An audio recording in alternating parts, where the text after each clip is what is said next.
Voilà, bonjour les amis. Alors, aujourd'hui dimanche, on retrouve l'évangile de Matthieu. Au chapitre 22, les versets 15 à 21, vous allez voir pour un passage que tout le monde connaît.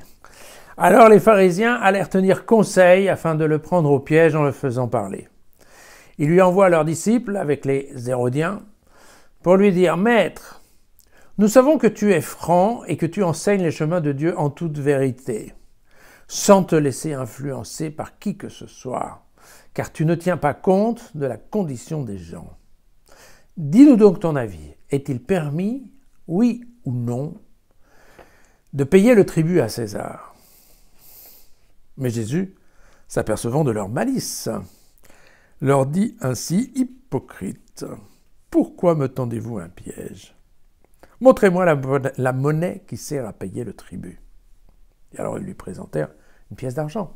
Et alors, elle leur dit, mais cette effigie et cette inscription, de qui sont-elles? Alors, mais de César. Alors il leur dit, écoutez, rendez donc à César ce qui est à César et à Dieu ce qui est à Dieu. Voilà.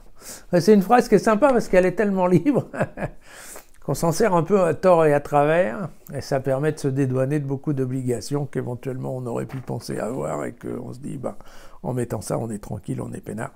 La base, en fait, de la laïcité, voilà, à la française, on va dire. Laïcité politique, à la française.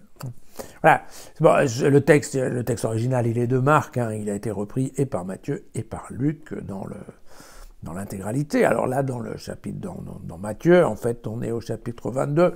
On est en train de se diriger vers le chapitre 23, qui est, le chapitre des invectives contre les chefs juifs. Donc on y arrive tout doucement. Alors l'histoire des tribus, en fait, ça n'a pas été mis en place par les Romains, ça a été mis en place par ceux qui étaient avant, qui ont précédé les Séleuciens, et les Séleucides, pardon. Et en fait, il y avait deux tribus. Il y avait un tribut sur le sol, d'accord, et un tribut sur les personnes. Alors, les tribus, c'était quoi? C'était vraiment des impôts directs, telle personne, vous payez tant, qui venaient en fait compléter une série absolument abominable de charges et de taxes indirectes cette fois-ci, qui étaient payées dès qu'on faisait une transaction, dès qu'on passait un péage, vous savez, tous ces fameux impôts qui sont levés par les fameux publicains, au bureau des impôts, comme était Lévi Matthieu. Voilà.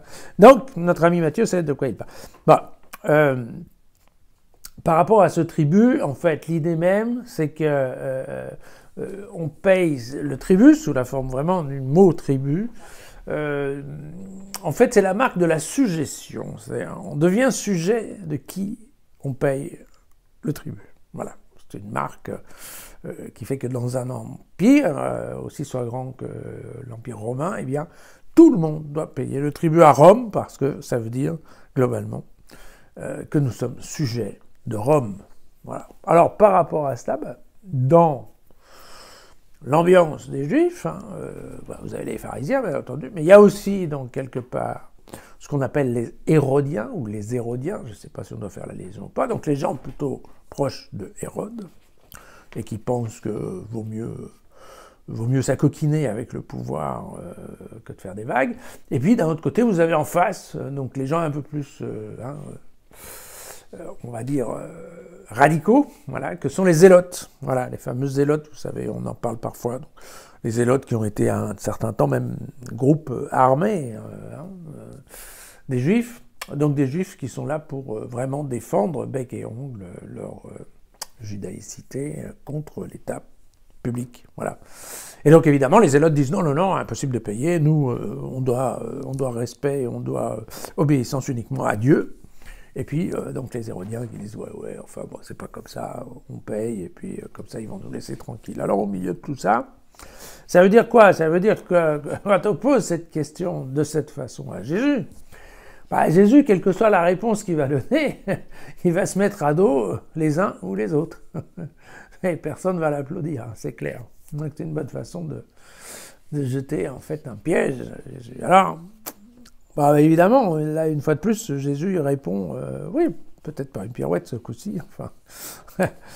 En tout cas, la réponse est fameuse. Alors, on peut l'interpréter. Par contre, elle est fameuse, mais encore une fois, voilà, le terme est tellement vague qu'on peut l'interpréter à 3 sauces différentes. La première, ouais, c'est de dire, bah écoutez, voilà, Jésus il répond par une pirouette parce qu'il s'en fout, donc il répond par une boutade en disant venez pas m'embêter avec les histoires d'impôts, c'est pas mon job, moi je m'occupe de Dieu.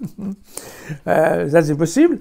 La deuxième option, c'est de se dire qu'il est contre les zélotes, tranquillement, parce que bon, bah, évidemment les zélotes c'était des radicaux juifs, hein, donc c'est quand même pas vraiment des gens qui sont très cool au regard de la chrétienté, donc ça c'est une des options.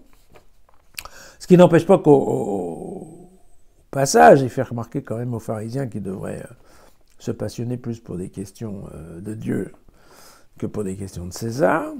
Et puis, la troisième option, et tout le monde pense que c'est un peu celle-là, c'est Jésus qui est clairement du côté pharisien. Hein. Pourquoi ? Parce que globalement, il serait d'accord pour payer l'impôt. Parce qu'en fait, les pharisiens acceptent complètement la notion d'un pouvoir, d'un gouvernement qui soit fort. Avec, après tout, les impôts, c'est aussi un système de redistribution. Alors certes, à l'époque, il y en avait pas mal de gens qui se mettaient un peu d'argent dans les poches, mais globalement, l'idée quand même, c'est que, bien entendu, quand Rome était là, ils construisaient beaucoup de routes, hein, ça c'était leur spécialité, mais ils construisaient aussi un certain nombre d'écoles, ils construisaient donc un petit peu comme un gouvernement d'aujourd'hui, il n'y avait pas énormément de différence, et donc globalement ce qu'on pense, c'est que la vraie version, c'est une version assez pacifique, assez tranquille, en disant, bah oui, écoutez, oui, ok, il y a une partie de l'impôt qu'il faut payer, ben il faut payer.